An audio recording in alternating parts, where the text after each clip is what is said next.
Querida igreja, eu gostaria de convidá-los a abrir o texto de Deuteronômio, o último capítulo, fim dos livros, que completam o Pentateuco, os 5 primeiros livros, que dá esse fechamento da história de Moisés, um relato da sua morte e aquilo que aconteceu ali em cima daquele monte. Quem tem as Bíblias aqui na congregação, página 234. Moisés foi das planícies de Moabe até o monte Nebo e subiu ao alto do monte Pisga, na altura de Jericó, que fica do outro lado do rio. Dali o Senhor lhe mostrou toda a terra de Canaã, isto é, o território de Gileade até a cidade de Dan, no norte, o território das tribos de Naftali, Efraim e Manassés do oeste, o território de Judá até o mar Mediterrâneo, no oeste, a região sul e a planície que vai de Zoar até Jericó, a cidade das palmeiras. E Deus disse a Moisés: Eu jurei a Abraão, a Isaque e a Jacó, que daria esta terra aos descendentes deles. Estou deixando que você a veja com seus próprios olhos, mas você não vai entrar nela. Assim Moisés, servo do Senhor Deus, morreu na terra de Moabe, conforme o Senhor tinha dito. Deus o sepultou ali, num vale que fica em frente da cidade de Bet-peor. Até hoje ninguém sabe onde ele foi sepultado. Moisés tinha 120 anos quando morreu, mas ainda enxergava bem e tinha boa saúde. Ali nas planícies de Moabe, os israelitas choraram a morte de Moisés 30 dias, até terminar o tempo de luto. Moisés havia escolhido Josué, filho de Num, para ficar no seu lugar. Ele pôs as mãos sobre a cabeça de Josué, que assim ficou cheio de sabedoria. Os israelitas obedeceram a Josué, cumpriram todas as leis que o Senhor lhes tinha dado por meio de Moisés. Nunca mais apareceu em Israel um profeta como Moisés, com quem o Senhor falava face a face. Nunca houve ninguém que fizesse maravilhas e milagres como aqueles que Moisés, obedecendo a ordem do Senhor, fez no Egito contra o seu rei, os seus oficiais e todo o seu povo.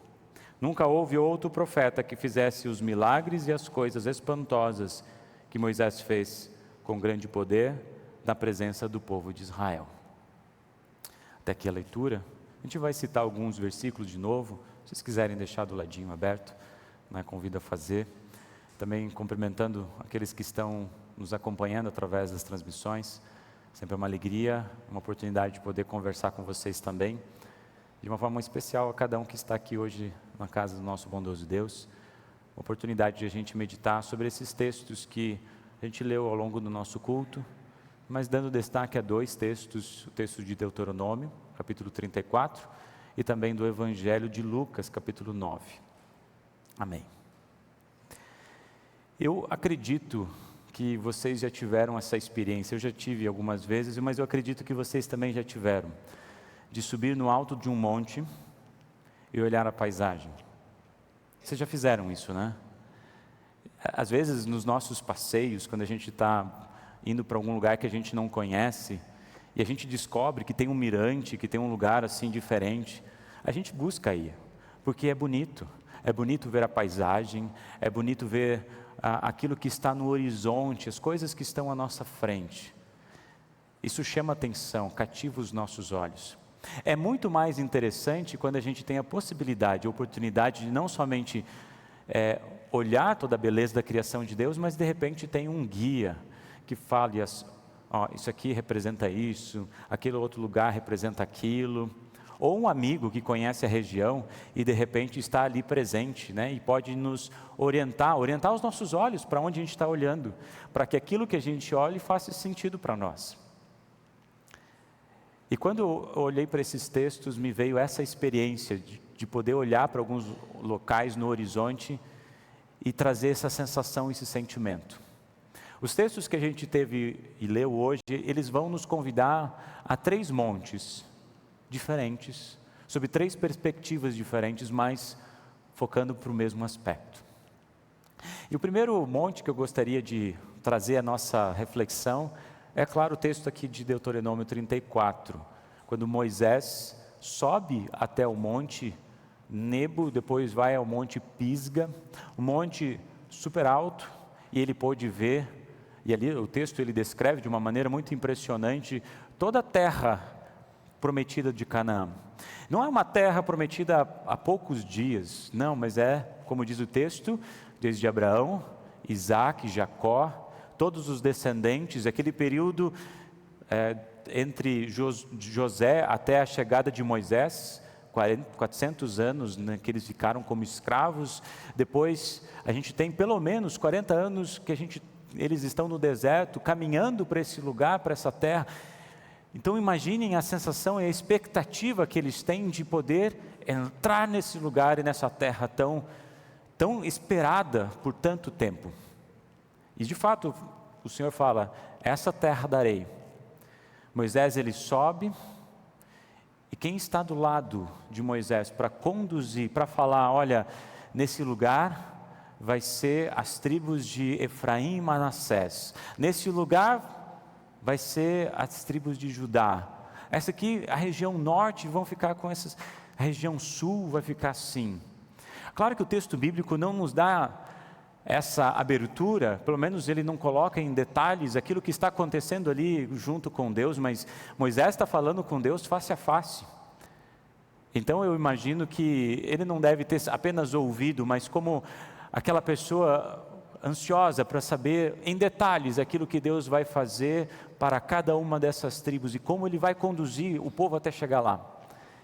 Imagino que essa experiência tenha sido maravilhosa.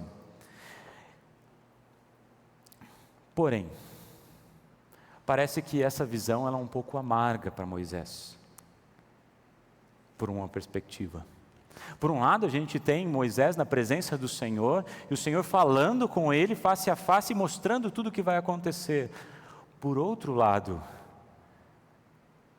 ele sabia que ele subiu ao monte para não mais voltar. Moisés, que talvez era aquele que tinha talvez conquistado o direito de entrar nessa terra prometida. Talvez ele no começo ele não queria ouvir esse chamado do Senhor. Talvez no começo ele falou assim, não, eu não quero retirar, porque ele se achava talvez impotente de entrar diante do faraó e tirar o povo lá do Egito.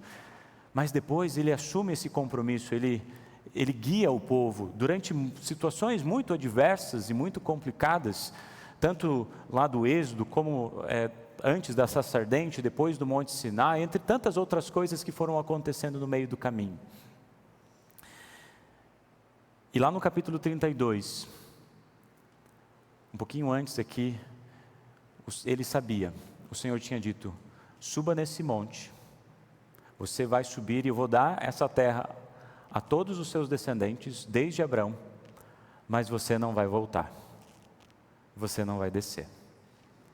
Eu não sei como é que é a sensação de vocês, e eu acho que isso é uma bênção. Poucas pessoas, Deus falou assim, olha, eu vou te dizer o dia da sua morte. Poucas pessoas no texto bíblico, Deus revela, olha, vai acontecer isso e depois acabou. É uma bênção também a gente não saber aquilo que vai acontecer conosco. Mas Moisés sabia. Ele ia subir ao monte, mas seria o seu último dia. Esses dias de subida, que não foram poucos, né, até o monte, essa sensação, talvez a gente coloca nessa perspectiva, talvez um pouco mais amarga, aquilo que Deus havia colocado, e no versículo 4 ele fala, estou deixando que você veja com seus próprios olhos, mas você não vai entrar nela. E se a gente for buscar a razão disso, a gente pode até se impressionar. Porque a razão, ela volta de um momento em que Deus ele pede para Moisés, fale para a rocha e a rocha vai sair água. Em vez de Moisés falar, ele bateu. E Deus falou assim, porque você não ouviu a minha voz, você não confiou em mim, você não vai entrar na terra prometida. Isso aconteceu muito tempo antes disso, de todos esses relatos. Então, por um momento, por uma perspectiva, parece que isso é injusto. a gente olhar para aquilo que aconteceu com Moisés. Ele tinha ganhado o direito de entrar nessa terra prometida. Mas vamos observar sob uma outra perspectiva. Quando Deus não permite que Moisés entre na terra de Canaã, Ele também oferece um lembrete para nós, muito importante, muito sério. Moisés era aquele que representava a lei de Deus, a vontade de Deus. E a lei de Deus é algo ruim?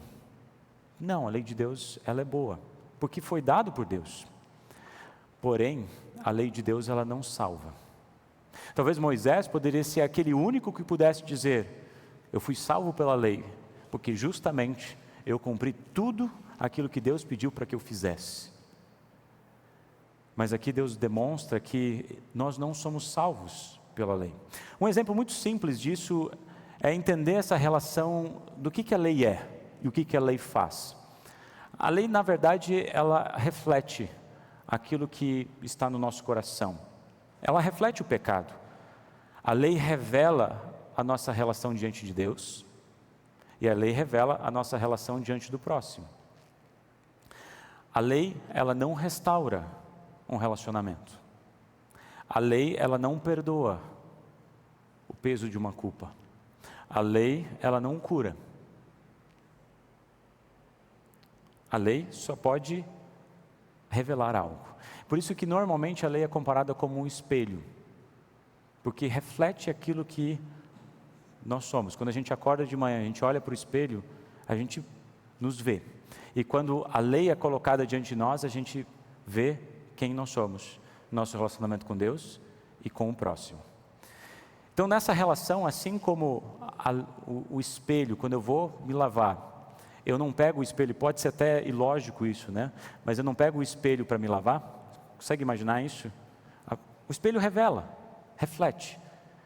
Também a lei, eu não posso pegar a lei e tentar me lavar, ou tentar me perdoar, tentar me justificar. Mas infelizmente parece que isso que acontece dentro do contexto que a gente vive. Se tem uma discussão, relacionamentos, o que a gente tenta fazer? A gente tenta fazer coisas. A gente tenta agir para tentar compensar algo que aconteceu, mas na verdade, a lei, ela não vai restaurar relacionamentos, a lei não vai modificar a situação, mas ela vai revelar que aquilo que aconteceu não é da vontade do Senhor. E assim, quando eu vou para me lavar, eu não uso o espelho, mas eu uso a água. Assim, esse texto aqui nos revela que aquilo que cura e que salva não é lei, mas é a água do Evangelho. É a água da vida. Mas o que isso tem a ver com Moisés? Porque às vezes a gente acha que é injusto ele passar por tudo aquilo e não poder ter entrado na terra prometida. Ele tinha ganhado o direito de poder entrar. Mas será que era essa a grande esperança de Moisés? Entrar nessa terra de Canaã? E a gente vai aprender no livro de Hebreus que não. No livro de Hebreus a gente vai perceber lá no capítulo 11, que Moisés ele não queria ser, ele diz lá que pela fé, Moisés quando já era adulto não quis ser chamado do filho da filha de Faraó, mas ele preferiu sofrer como povo de Deus, em vez de desfrutar por pouco tempo os prazeres do pecado. Olha o versículo 26, ele achou que era muito melhor sofrer o desprezo por causa do Messias, do que possuir todos os tesouros do Egito. É que ele tinha os olhos fixos na recompensa futura. Que recompensa é essa? Será que era entrar na terra de Canaã? Será que era essa visão que Moisés tinha no seu coração? E era essa a sua esperança? Não. Ele tinha os seus olhos fixos no Messias. No Messias. E aqui é uma demonstração que mesmo aquele que era o representante da lei, ele não foi salvo porque cumpriu a lei, mas ele foi salvo porque os seus olhos estavam no Messias, na esperança futura, na recompensa futura que lhes tinha dado. Diz o texto, e termina o texto dizendo que o próprio Deus o sepultou, ninguém sabe onde ele está, e até se vocês forem dar uma pesquisada nesse Monte Pisga, no Monte Nebo, tem um lugar, uma pequena igreja, no alto desse pico, desse morro, onde as pessoas podem ir lá, e tem um momento, um lugar, que você consegue ver toda a região de Israel. Tanto o Mar Morto, toda essa região perto de Jericó, tudo que está descrito aqui você consegue ver no horizonte. Bem interessante. Esse foi o primeiro monte. No Evangelho a gente tem o segundo monte, que é o da transfiguração. Só que diferente do primeiro, que Deus fez com que Moisés olhasse o horizonte, nesse o foco está no pico do monte. E ali a gente vai ter a transfiguração de Jesus, agora com Moisés ao lado de Jesus e Elias. Parece que esse texto lá do Evangelho nos foca para os nossos olhos, transfiguração, brilho, glória. Mas se a gente for prestar atenção, na verdade esse texto foca para os nossos ouvidos, não foca para os nossos olhos. Quem estava lá em cima? Quem foi convidado para subir? Nem todos os discípulos. Fala Pedro, João e Tiago. E eles foram para esse monte, que a gente não sabe qual que é, mas com um objetivo, eles foram para orar. Eu não sei se eles estavam muito atentos ou talvez quem sabe cansados, mas diz o texto que quando chegaram lá, eles dormiram profundamente. Eles dormiram. E enquanto eles estavam dormindo, acontece esse texto, essa situação da transfiguração. Eu não sei se isso já aconteceu com vocês, mas para mim já aconteceu algumas vezes. De repente eu estou conversando com alguém, e alguém está conversando do lado, parece que a gente para a nossa conversa e quando menos espera a gente está prestando atenção no que o outro está conversando. Já aconteceu com vocês? Pelo menos para mim já aconteceu algumas vezes.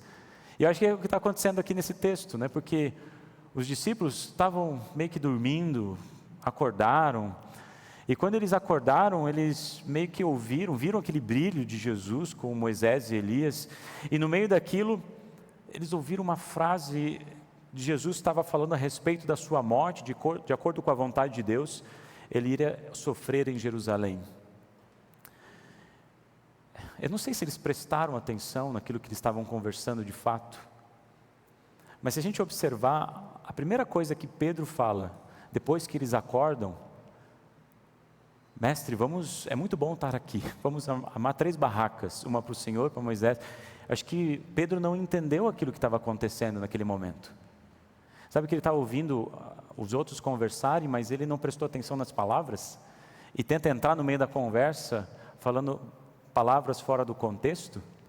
É mais ou menos isso que estava acontecendo aqui, porque Jesus, Moisés e Elias estavam falando da sua morte, o plano que Deus tinha preparado para todos. E é justamente quando, e o texto fala sobre isso, né, que o evangelista coloca, eles não sabiam o que estavam dizendo. E é nesse momento que vem uma voz do alto, a voz de Deus, que diz assim: escutem o que ele diz. Aqui a gente poderia até traduzir, não como algo pontual, escute uma vez está bom, mas continuamente estejam escutando, sem cessar, aquilo que o Senhor nos diz. Então, num piscar de olhos, a glória de Moisés, Elias e Jesus se vão. E a frase dita por Pedro, fora do contexto, é colocada diante da realidade de Jesus. Agora eles precisam descer do monte. Moisés, quando Deus o sepulta, agora o futuro que estava diante deles não era um futuro tão simples assim. Se a gente continuar lendo o livro de Josué e as próximas páginas, vai perceber grandes desafios e perigos que eles iriam enfrentar. Não só pelo povo dos cananeus que estavam ali e situavam esses locais. Não era uma terra vazia, mas era uma terra onde o povo cananeu já estava ali presente. Mas especialmente Deus, ele, no capítulo 32 e 33, ele prepara o coração do povo de Israel dizendo: o grande perigo que vocês vão passar vão ser os perigos do coração.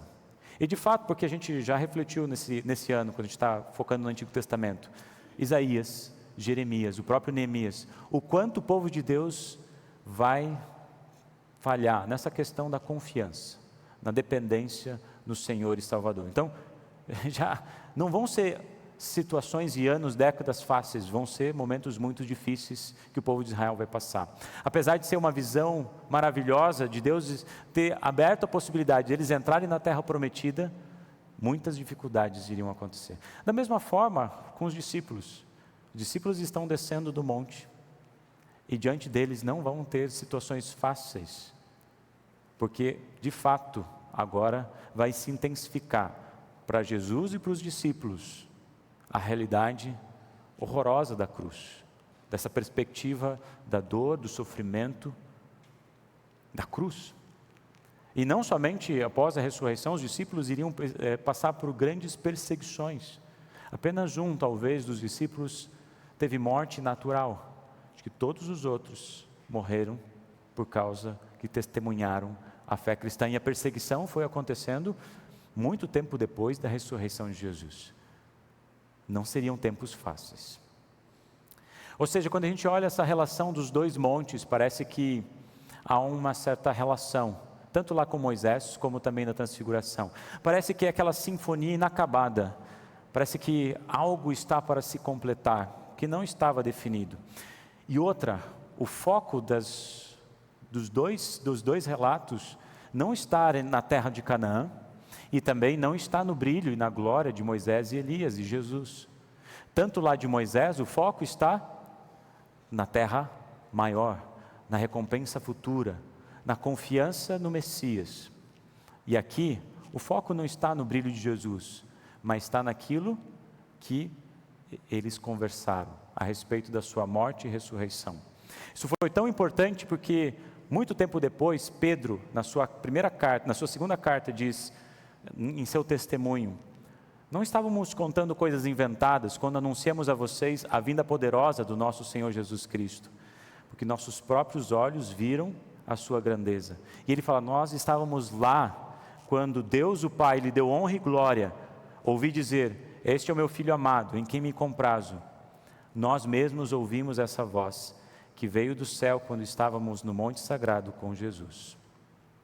Pedro, ele dá sentido àquilo que de fato então eles ouviram. Então o foco não estava na visão, mas estava naquilo que eles ouviram. E o que eles ouviram? Aponta para o terceiro monte. O terceiro monte. Se lá com Moisés, o objetivo era que Moisés olhou para o Messias e teve alegria nisso, nessa recompensa futura.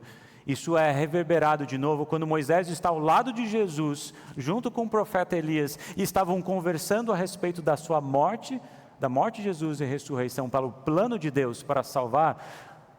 Tantos esses dois relatos apontam para o terceiro monte, que é do Monte do Calvário. É o Monte da Cruz.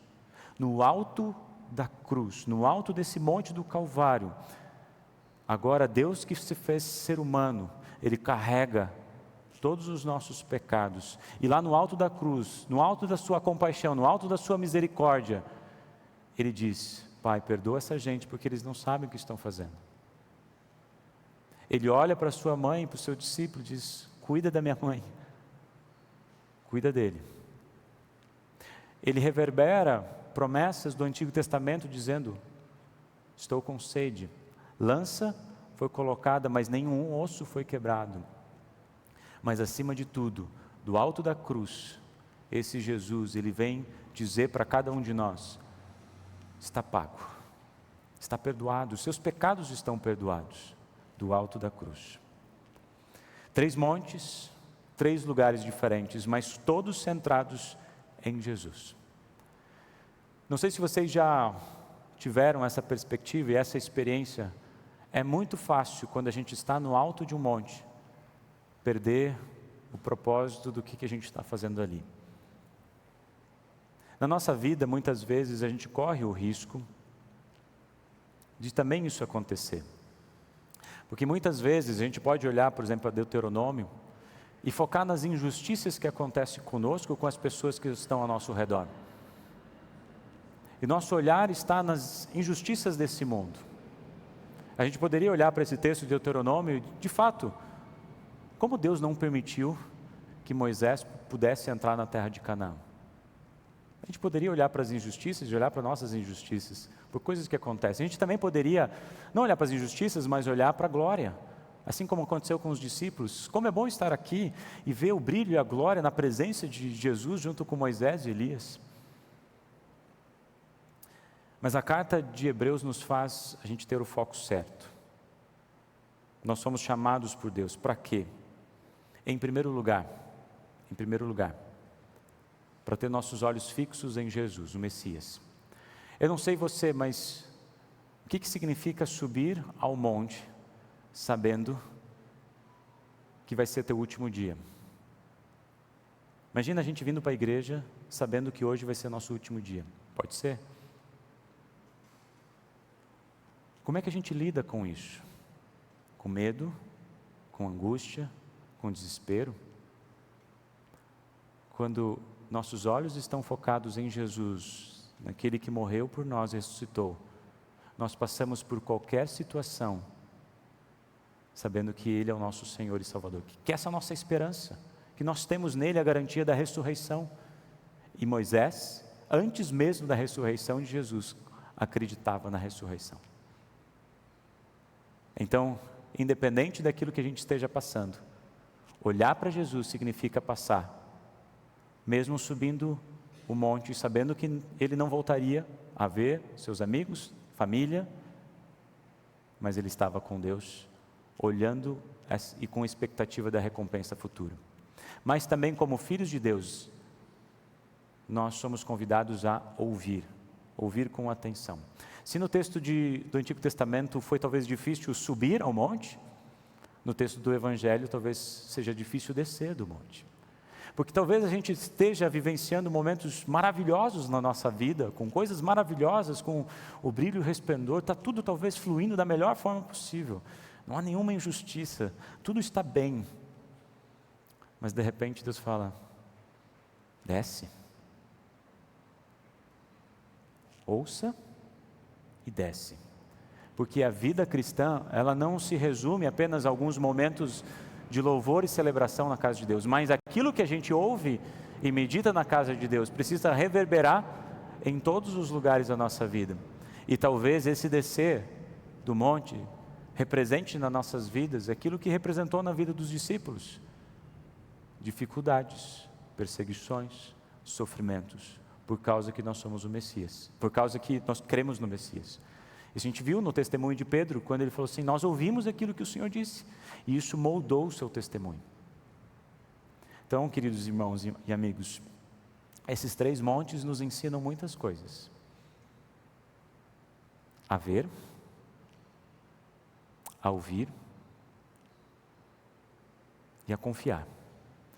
O texto de Hebreus, ele nos revela que enquanto vemos e ouvimos, caminhamos com coragem, confiando naquilo que esperamos. Que o bondoso Deus, na caminhada da nossa vida, nos dê coragem, talvez para subir o monte, olhando para o Messias, talvez para descer do monte, testemunhando aquilo que Deus nos deu e nos confiou, mas sempre,